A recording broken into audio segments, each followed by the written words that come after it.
Welcome on board P&O Britannia. This cruise ship launched to the market back in 2015. She accommodates 3,647 passengers across 1,837 cabins. This isn't the largest cruise ship in the P&O Cruises fleet, but as you can see here, she's a pretty good size.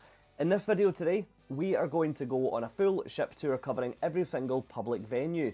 That means our tour today is going to be looking at decks 5, 6, 7, 16, 17 and 18. What better place to start than down in what is dubbed the very heart of the ship. Down on deck number 5, this is the main atrium on board. You cannot miss this venue because right in the middle of it you'll find the famous starburst chandelier dropping from deck number 7, passing deck number 6 and finishing above that table on deck 5. It really is a work of art. That atrium is 3 stories high and you've got venues coming off it in all different angles. Now the first venue that we're going to look at today is down on deck number 5 on one side of the atrium, and that's the Market Cafe. This is where you can come for tea and coffee during the day, and you can also treat yourself to P&O's famous afternoon tea in here. Personally, I didn't try it on my cruise, but I heard nothing but good things. The next venue remaining in the atrium is the art gallery. Now, art galleries on cruise ships can sometimes be really small, but what I found on Britannia was that the gallery was a pretty good size. Let me take you for a quick walk around and show you just some of it. If you are an art collector and if you are into cruise ship art, then I have a relative degree of confidence that you would probably find something in here. The amount of space dedicated to the gallery on here far outweighs what I've seen allocated to galleries on other cruise ships. The next venue that we're going to look at, heading towards the front of the ship, is the Limelight Club. This is, without a shadow of a doubt, one of my absolute favourite venues on board a P&O Cruises ship, and this is where you can expect to find a relatively famous face or two during your cruise, normally conducting some form of cabaret dinner show. Now this venue is not included in your cruise fare, so this one will cost you extra to come into. The way it usually works is that you'll be seated at small tables and there'll be dinner followed by a show. During my cruise we had someone who was a West End performer on the ship and was really good. Right across the hall is the Explorers Centre. Now this is P&O's way of wording the shore excursions team. In here you'll be able to book any shore excursions should you wish to go ashore. Now going down the other way from the atrium, you're going to find the Meridian Restaurant, which is our first glimpse into included dining on board Britannia. As you can see, the dining setup in here is fairly typical to what you would expect to see in any included restaurant on a cruise ship like this. Lots of covers, big room. You'll see a difference when we head up and look at the speciality restaurants, but yeah, fairly typical for included. Now this is the entrance to the spa, which is right at the very front of the ship. Unfortunately I couldn't get access to this due to various privacy reasons, but I'm led to believe it was absolutely beautiful in there. Now heading up one deck, welcome to the Peninsular Restaurant. This is the next venue which is included in your cruise fare, and you'll find this geographically directly above the Meridian Restaurant that we were in a second ago. Hopefully you'll agree, as we pan round, it really doesn't matter which restaurant you get allocated during your cruise. You're going to have the exact same experience across the two of them. The rooms are almost identical. The only difference is basic decor. Other than that, it's the same. The menus are also the same, so please don't worry if you're dining in one that you'll feel as though you're missing out. That's absolutely not the case. Now coming out of this dining room, the next venue you're going to pass are all of the shopping boutiques. Now these are lined all the way around the atrium on deck number 6 and also deck number 7, so I'll just give you a little bit of a flavour here what you can expect. But you can expect to find souvenirs, you can expect P&O branded items, you can also buy formal wear and fashion wear. So if you forget to bring something on holiday with you, or if you'd like to treat someone back home to a gift, then you should probably find something in here. Prices also seemed pretty decent when I was on board as well. The next venue is Brodie's. This is the typical British pub on board. In here you can find a wide array of beers. You can also find sports, which will be televised on the large flat screens during the day. So if you are at sea and signal is good enough, then this will turn into a sports bar. And within Brodie's, over at the other side, is the onboard casino. So you've got an array of slot machines, followed by some tables. And one thing that I appreciated about the casino on Britannia is that you could actually see the ocean. So many ships block you from seeing daylight, but yeah, really, really good from a casino point of view. You've then at the very front of the ship got the 2-storey headliners theatre, so that covers deck 6 and deck number 7, which means we're moving up a deck now. You can see it's a pretty quick tour that we're on today, so I'm hoping that you're keeping up. Now this is the Crystal Room, which is one of the main evening entertainment venues on board. In here, you can expect to find dancing, you can expect to find game shows. It's a really, really good venue. This is me showing you what it looks like at the end of the night, but if we go back now, I'll show you what it looks like when things are just beginning to get started.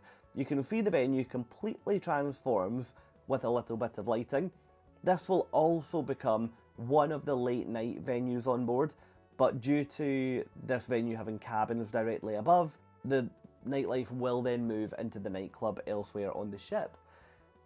Now further back on deck 7, this is the Glass House. This is one of my preferred dining venues on a P&O ship, and this is where you will find the onboard wine bar, and it's also got a really good steak menu in here. Now my personal recommendation if you are coming to the Glass House is to try a wine flight. I've tried that now on several P&O ships and I have never ever been disappointed, and I've also thought the price is really, really good. Next up, you've then got the loyalty and future cruise sales. So if you are looking to book a cruise while you're on board, you're just going to go to the Glass House and go across the hall. And while you're there, why not check out the studio? Now this is the onboard movie theatre. This is also the onboard lecture theatre. It's also one of the onboard miniature theatres. So depending on what's on during your cruise, hopefully you'll make it in there. Now I should just say I hope you're really enjoying this mega quick tour. If you are, it'd be great if you would think about subscribing to the channel to support my content going forward. Anyway, back to the tour. This is a photo gallery, so if you use the onboard photographers to take your picture at any point during the cruise, you can order it and you can print it from those digital tablets. And right next door is Sindhu. This restaurant, I have very rarely heard bad things about Sindhu. Personally, I love Indian food, so to combine a cruise ship with an Indian food menu, in my opinion, is always going to be a win. I dined in this restaurant on this cruise multiple times, and I wish I could order it at home. Honestly, please take it from me, get in here and order yourself a curry.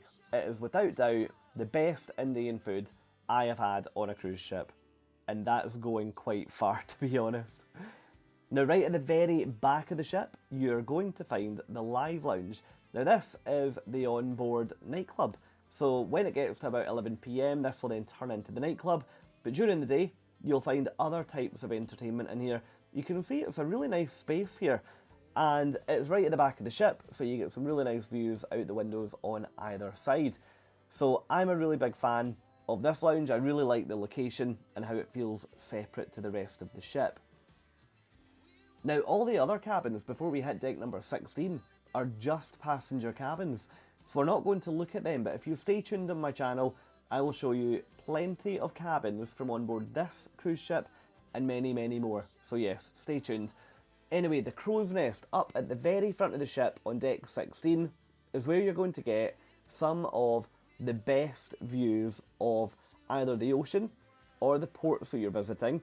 You can see as we've panned round, there are so many different seating options, and look at these windows. My cruise was a British cruise, so yeah, in my opinion, the views weren't overly exotic, but I would love to sit up here as we go around the Caribbean wildlife spotting, obviously using this guy. That would be absolutely excellent. So come up here while the piano's playing at night and relax with your favourite cocktail. And right next door to the crow's nest, you will find the library. In here, you can come in and use the computers if you've got an internet package, or you can just come in and borrow a book. That's totally free of charge on your P&O cruise, and I think it's a really, really nice touch. More modern cruise ships now aren't launching with libraries, and I think it's a real shame because I know so many people that they use the library as their onboard escape. So really, really good that P&O have kept this on here. Just across the ship, you'll find the Marlow Suite, which is one of the private function spaces on board. Unfortunately, that was locked, so I couldn't show you, but let me show you next door. Now, this is the Ivory Suite, which you will see as soon as you go in exactly what it was set up for. That's right, a wedding. So if you're planning to get married on board Britannia, there's a pretty high chance it'll be in this room, and I think this is absolutely beautiful. It's one of the better wedding venues that I've seen on a cruise ship, to be perfectly honest with you. Next up, the Epicurean. This venue is a speciality dining option on board, so this one isn't included in your cruise fare and you will be expected to pay a little bit extra for it. My personal advice is that I've always found the Epicurean to be worth the money, and it does give you a significantly enhanced experience versus what you would get in the main dining room. You can see it's much more intimate, and from a decor point of view, it adds a bit of luxury to your P&O cruise. I would really recommend, as soon as you board, try and get that booked for one of your formal nights on board. Now moving towards the back of the ship, welcome to the Lido deck, which means we're also at the Lido pool. The pools here, I found them to be an absolutely brilliant size, and what was better was there was two of them. So you actually could go in and swim, granted small lengths, but you could do a bit of swimming. Here's what it looked like during the day, because it's always important to see what it would look like during the day, rather than just when there's no one at it first thing in the morning. If you're hungry, by the pool, you've got a couple of different options. First up, you've got the Lido Grill, and directly over the other side of the bar, you've then got the Pizzeria. That is exactly what it says on the tin. The Pizzeria, you're going to get pizza. The grill, you're going to get burgers.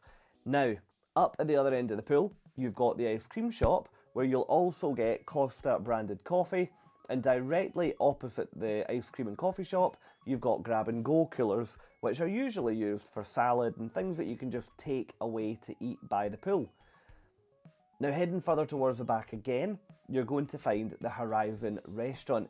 This is the onboard buffet, and when I first boarded this ship, I was so surprised with how premium this buffet area felt. It also felt so modern. I appreciate the ship was only built in 2015, but I was really, really impressed.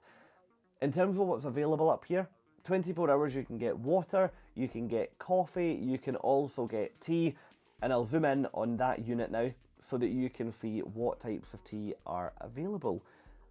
Now that we've looked at that, let me show you elsewhere around the buffet.